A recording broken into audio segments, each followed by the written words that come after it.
Have you ever fancied playing a duet with yourself at home? Well, you might be surprised to know that these days it's actually quite easy to record duets so that you can play along with them. Stay tuned and let me show you how.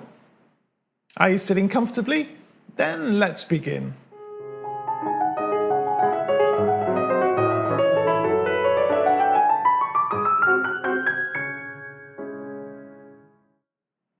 Hi, this is Tommy with Tommy's Piano Corner, the place for returning pianists or indeed anybody who loves piano to share tips and ideas of how to get the best from this great hobby. If it's your first trip, then please do think about subscribing. Just hit the little icon in the bottom right hand corner of your screen now and it's all done for you. I'll demonstrate this by using Gabriel Fauré's Berceuse from Dolly. It's a beautiful little piece, it's well known, it's only 84 or so bars long, and it used to be historically, I think, used as the theme tune for Read Along with Mother, though that probably even predates me, to be honest with you. This is a good example to use because for the first 58 bars, it's the primo player that has the melody, whereas after that, from bar 59 onwards, it's largely the secondo part that takes the melody over. There are a few little things to take into consideration when you're trying to record a duet that don't really apply to a solo performance. The first of these, of course, is that you need to be able to start both parts at the same time without hopefully having counting or something like that. Secondly, of course, there's the fact that, generally speaking, one player is leading and the other player is providing the accompaniment. And as we've just discovered, it can happen in many duets where this switches between players halfway through. Thirdly, and very importantly, when you're playing a duet with another player, it's not just your ears that you're actually using your eyes a lot for visual cues.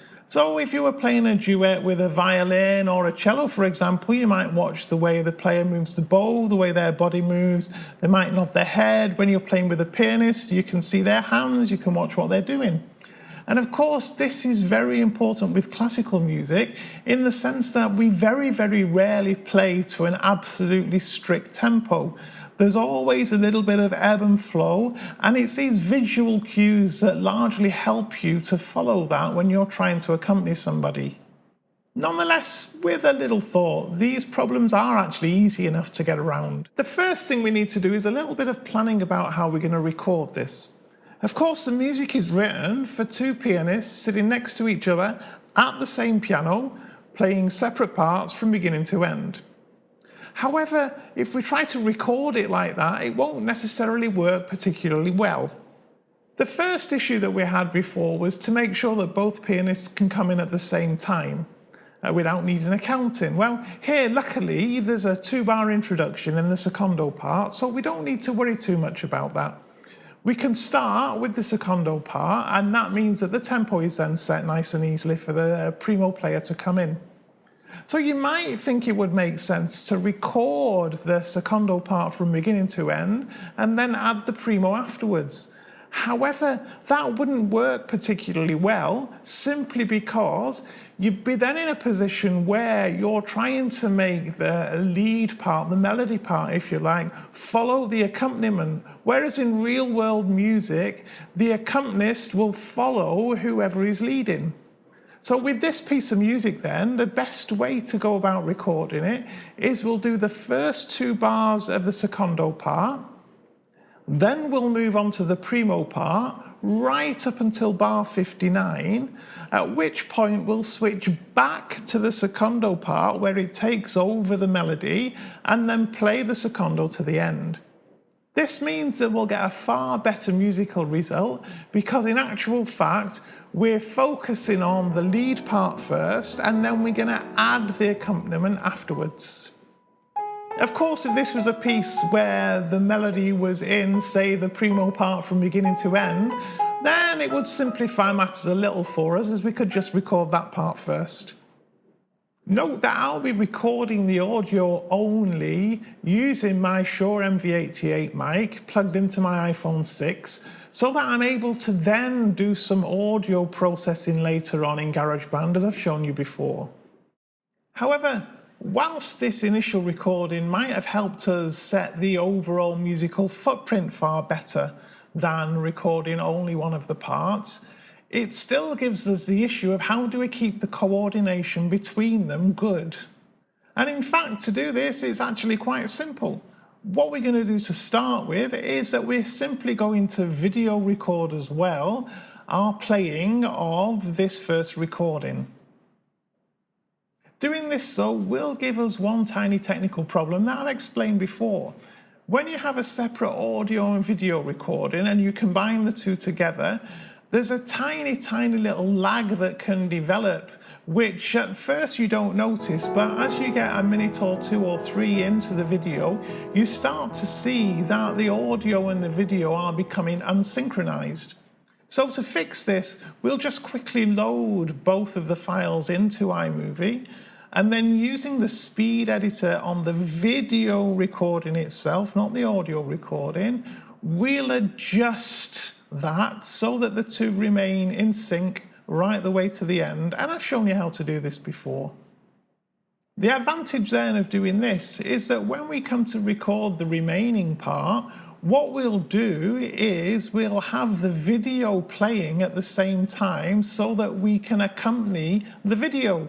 And that means we see our hands move, we see the visual cues from our body, and that will make it much simpler to keep the two perfectly coordinated, and it becomes closer to a real life performance.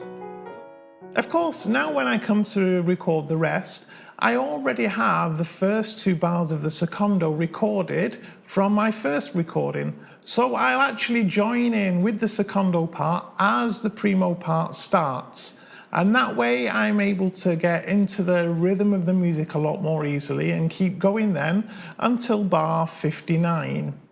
And remember, this is where we swapped over in the other recording, so we'll do the same here. And I'll now move on to the primo part, which largely provides the accompaniment right until the end of the piece. I now have two totally separate recordings that I will load into Garageband to mix the two together. To do this, load your first part into Garageband into an empty track as we've done before. We can then apply our equalization and reverb to this track again as we've done before. Then we'll use the option to create a new track with duplicate settings. Now this is important as it will ensure that we have the same EQ and reverb settings applied to this new track. We then import our second recording into the second track and slide it into place so that it's fully synced up with the first track. Don't forget to use the zoom slider on the right hand side here, as it makes it easier to do small adjustments to get the two perfectly lined up. Now our final stage now is to ensure that they are properly mixed together.